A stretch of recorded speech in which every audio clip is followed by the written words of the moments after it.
నమస్తే దోస్తులు. ఇగో రోడ్డు సెక్షన్లో చెట్లు పెడతారని చెప్పిన కదా, మన ఇంటికాడ కూడా చెట్లు పెడతారు. ఇంటికాడ పెట్టిన చెట్టుకి ఈడ పెట్టిన చెట్టుకి డిఫరెన్స్ ఏమంటే చూడండి. ఇగో ప్రతి చెట్టుకి డ్రిప్పు పైపు పెడతారు. ఇగో నీళ్లు పడుతున్నాయి, మీకు కనిపిస్తున్నాయి. ఇగో నీటి చుక్కలు.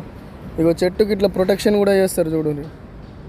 2 కర్రలు పెట్టేసిండ్రు, ఈ క్లిప్స్ వేసిర్రు, ఈ బెల్ట్ క్లిప్లు పెట్టిండ్రు అన్నమాట. ఇదేం చెట్టు అంటే ఇంటికాడ మేకలు తింటాయి చూడండి, చిన్న చిన్న ఆకులే. చాలా చెట్లు పెట్టిర్రు. ఇగో నా వెనక కూడా చూడరు. ఇక్కడ చెట్టు పెట్టి దాంతోపాటు 100% ఈ డ్రిప్ పైప్ పెడతారు. డ్రిప్ పైప్ వల్ల ఇక మీకైతే చెప్పాల్సిన అవసరం లేదు. దానికి ఎప్పుడుగా నీళ్ళు డ్రిప్ సిస్టమ్ లెక్క పారుతూనే ఉంటాయి. చెట్టు తొందరగా నారుకునే అవకాశం కూడా ఉంటుంది. ఈ మొన్ననే చూపించిన, ఈ మొన్న పెట్టిన చెట్లు. ఇక మా బిల్డింగ్ ముందట ఇది రోడ్ సెక్షన్ అన్నమాట. ఇగో ఇంటర్లాక్లు కూడా మొన్ననే పెట్టారు చూడండి.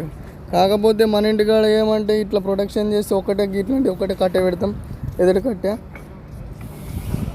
అది బర్రెలు రాకు, గోదలు రాకు, ఏది రాకినన్నా చెట్టు ఇరిగిపోతుంది, కట్ట ఇరిగిపోతుంది, అన్నీ ఇరిగిపోతాయి. కాకపోతే ఇక్కడ బర్రెలు గోదలు ఇంకా ఏం రోడ్ల పూట తిరిగాయి కాబట్టి ఎట్లా పెట్టిన చెట్టు అట్లనే ఉంటుంది.